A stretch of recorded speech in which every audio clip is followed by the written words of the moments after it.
Ed, you have seen a lot of presidential debates in your time. This is going to be different than any we've ever seen before. Why don't you give us a sense of who you think has the most at stake tomorrow night and why? Well, look, they all have a lot at stake, obviously. Clearly, Donald Trump, with his numbers, has a lot at stake. I think the folks on the wings, Governors Perry and Kasich have a lot at stake to try to be closer to the center of the stage in the next debate. The people in the 5 o'clock debate have a lot at stake. So, it's an important night, and it is obviously clearly a kickoff for, the more formal campaign part of the campaign. But I think we make a mistake if we put way too much on the impact of this event tomorrow night. What do you make of the argument, Ed? Do you think there's any validity to the notion that those who are in the undercard debate actually will benefit from that it's actually better to be in the undercard? So many people consume their media now, on screens and on their tablets, not sitting in front of the television in prime time, and they'll have more time to give answers and to respond and to, come across a little more thoughtful because of just by nature of the format. But I suspect if you asked them if they would switch with somebody, in the primetime slot, they would switch in a heartbeat. But I don't think the advantage to being in the primetime slot is as great as it would have been, say, 10 years ago versus now. Ed, we talked earlier in the program about Hillary Clinton. There's a new story about the FBI looking at the details surrounding the private server. Poll numbers in New Hampshire with Bernie Sanders closing in on her. Your friend Haley Barbour says in politics nothing is as good as bad as it seems. Yeah. Reince Priebus has said, your chairman, winning the presidency is going to require kind of a perfect campaign by the Republicans. Where are you right now on her? Is she weak if she's a Democratic nominee, or is she strong for winning a general election? Yeah, I think she's weak, but I felt that for some time. I believe that she's not invincible as a nominee, and I'm not certain she will be the nominee. I think she's going to be the nominee. On our side, as we'll see tomorrow night, we have more supply than demand for nominees. But on the Democratic side, there's more demand than supply. And in my experience, whether it's in cars or Coca-Cola or politics, where there is demand, supply rises to meet it. That's why we're hearing this talk about Joe Biden right now. Yeah. What are the two biggest things that you think create weakness for as a general election candidate? Two things. The honest and trustworthy numbers, but worse for her are the cares about people like me numbers. And I think that is a real problem for Hillary Clinton, is that she does not come across as someone who's relatable, likable, feels like she can understand my concerns, and someone who's working an hourly wage job, maybe working 27 hours a week instead of 40 hours a week, and facing rising prices for health insurance and food. And I think that Hillary Clinton does not come across as someone who, one, has solutions for those problems, and two, really cares deeply about them. Ed, I want to come back to the debate again with you. You have advised a lot of candidates. You have been a candidate.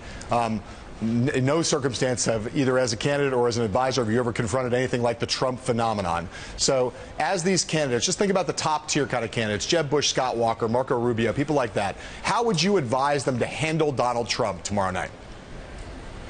I would say, get your message out there. All these candidates, have to convey their rationale for candidacy, a policy priority or two, and a little bit about themselves. And they need to counterpunch if Trump goes after them. But I would not advise them to go after Trump. I think you've got a set amount of time, a very limited amount of time, 6.5, 7, 8 minutes, to convey to the audience something about you, your policy, and why you ought to be the next president of the United States and why they should vote for you. And if you waste time, going after Trump, that's going to burn up a lot of those minutes. At the same time, if he goes after you, I don't think you can allow that to stand. You've got to demonstrate to Republican voters that you'll be a candidate who fights back. Right. So if that is the case, and obviously history would suggest Donald Trump may go after at least one candidate on stage tomorrow night, would you fight back with specifics, with humor, with outrage, with what's the right tone to deal with that kind of an attack? Yeah, I think outrage is, high risk. I think humor always in those settings is probably, I think, it's the kind of thing where you'd want to, deflate a bubble maybe. But again, I wouldn't. I'd have something, in my back pocket prepared to in the event that he does. But I think to the extent the other 9 people on the stage, can make this more about the issues, the policies, Hillary Clinton, the economy, and less about Donald Trump, the better off they'll be. So that's how I would be, looking at it if I were one of them. If I were Donald Trump, I would be trying to convey a sense of depth on issues and filling in some blanks in that regard. Right. And Trump has raised the issue of immigration to the forefront. You, as a White House aide, correct me if I get any of this wrong, you supported a legislation with a path to legal status, and now you support a path to citizenship, rather, and now you support a path to legal status personally. Is that correct?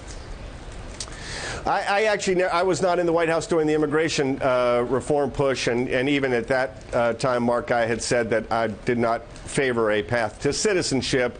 But I do believe support the Senate. You didn't support the Senate bill that had a path to citizenship? I did not support path to citizenship. No, I believe that, like my father, who's an immigrant, was an immigrant, came here through Ellis Island. I think abiding by our laws is important. At the same time, I don't believe that we're going to mass deport 10 to 12 million people, and so we do have to come up with some accommodation in that regard, and I think we can do that. Right. But that does not include citizenship. Okay, we have Republicans on the show all the time. That's my view. Yep, I understand. We have Republicans on the show all the time, and we ask them, what should you do with the 11, 12, 13 million people here? Mr. Trump sometimes says they're 30, and they all say, well, we got to focus on the border first. Until the border shut down, we can't deal with that group. As someone who wants to rebuild the image of the party with Hispanic voters, is that a politically smart, courageous position to take, or should they all find some way to say self-deport, arrest them all, path to legal status, whatever it is? Yeah.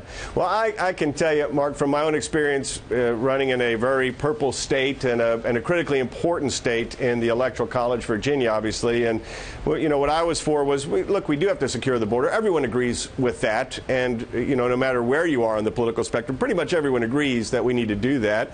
The second thing we have to do is reform our visa system. 40% of those who are here illegally are here by virtue of having overstayed a visa. And then the third thing we need to do is for those who are here illegally but have not broken any other laws besides our immigration law, pay back taxes, then we can give them a fresh visa, and they can be here legally in that instance.